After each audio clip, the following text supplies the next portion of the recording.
When this movement was rebirthed again over the summer, we all agreed that all lives is something we will not be emphasizing. Because all lives do not matter in this country until Black lives matter. That is something we all agreed on. Because we understand that the cross the Black person has to bear in this country is undescribable. And there is no comparison. It is wrong, after marching in this movement and telling and screaming Black Lives Matter, to then say, what are Black people doing for me? That does not work if Black Lives Matter, because you should know the work we are doing is benefiting everybody. The work that our ancestors have been doing is benefiting everybody. And I'm here to tell you, if you thought we were going to play We Are the World and hold hands together in this space, that's not what was going to happen. That is not solidarity. Solidarity is accountability. The Asian community needs to learn, the Black community needs to unlearn. The systemic racism has controlled all of our lives. We were all raised to hate ourselves, to make fun of ourselves. We were all raised with such horrible stereotypes dictating the way we saw each other. And through this movement, I have unlearned horrible stereotypes. I have acknowledged the things that I have said in my past, in years, was wrong and it was hurtful. Because I knew that I was feeling pain too. That the stereotypes that was being brought upon me, the need to want to shave my head because I didn't want my natural hair to be seen. Going into beauty supply stores, and the first thing somebody asks you, do you need, a skin tinting? Do you need some bleach for your skin? Do you want to relax your hair? Or even that, could I even be in that beauty supply store without being followed?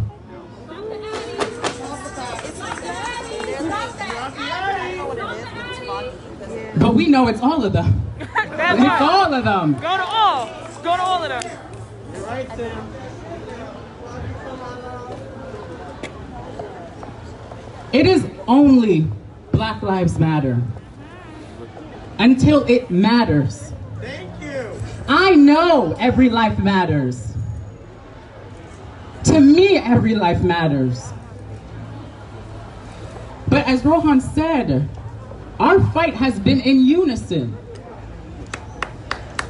Everything Black people have fought for in this country has benefited everyone, especially the Asian community.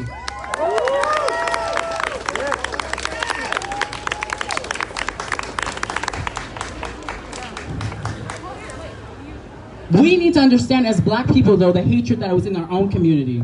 But the difference between hatred and what is seen in the rest of the world is that our hatred is in our minds.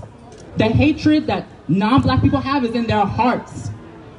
Because they know if I can oppress somebody, then I am closer to being white. That is something that needs to be unlearned.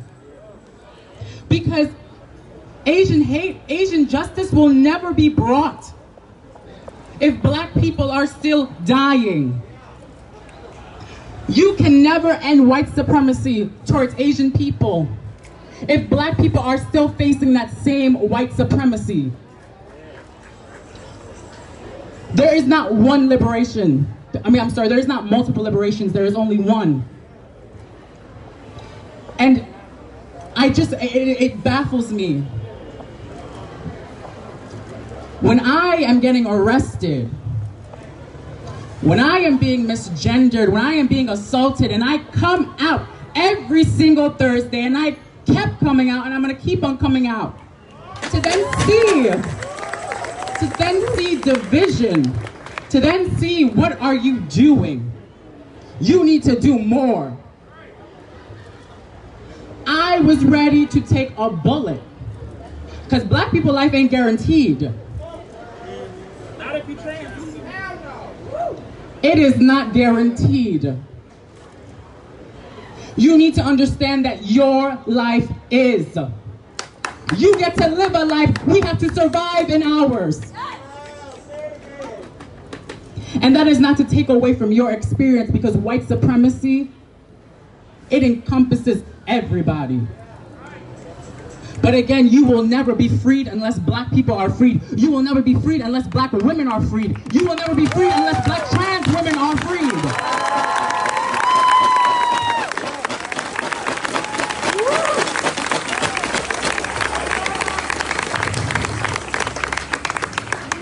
Because when black people was marching, in the 60s specifically, everybody in this space benefited from that. When America was fighting a war against concentration camps while still having Japanese people in concentration camps in this country, African men who were protesting having to be sent into the war were also protesting to end the camps on the West Coast. It is a universal, I don't know how to explain it. Oh yeah, keep it coming. What is it? It is humanity. We are not here watching hate crimes happening and then just scrolling.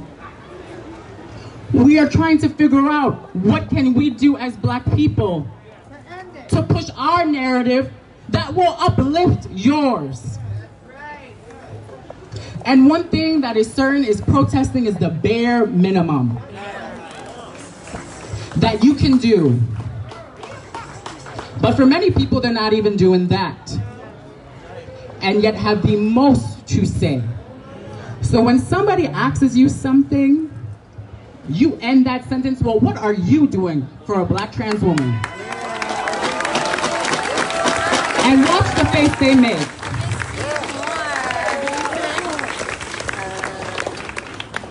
Now, when I was a child, I always knew exactly who I was, because I was always surrounded by such strong and impactful women. Women that you could not tell were going through anything. And when I was a child, I would always watch my grandmother get ready and go to work. She would always let me get ready with her. I would wear her heels. I always wanted to be my grandmother and be the power that she possessed. But I say that because I also was surrounded by a lot of strong men in my life. But I knew the strength that she was giving off to the world was something I needed to do too. And in that moment, I knew exactly who I was. And I have been so blessed to have a grandmother who was so patient with that journey. Because she was on a journey herself, trying to understand, well, what the hell is going on? But, okay, fine. And one thing that I think is so powerful and I'm so grateful for is the fact that she taught me religion. She taught me about God and she taught me about Jesus, but not the white man's God and not the white man's Jesus, not a hateful and spiteful God, but the God that created me to be exactly who I am, that created all of us to be here in this space. And so, I'm so honored to say that my grandmother is here right now.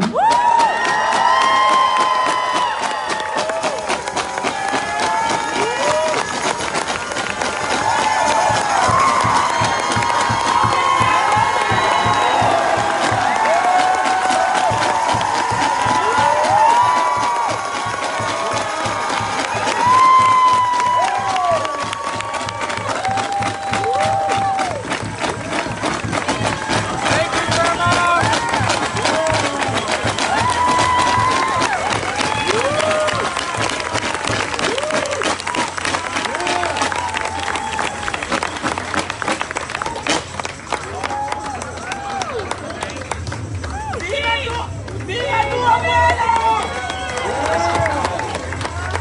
¡Viva tu abuela! Okay.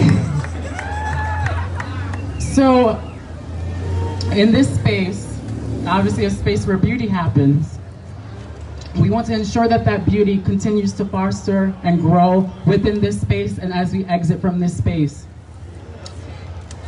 Harm is not only sexual abuse, it is not only domestic violence, but it is also in our words.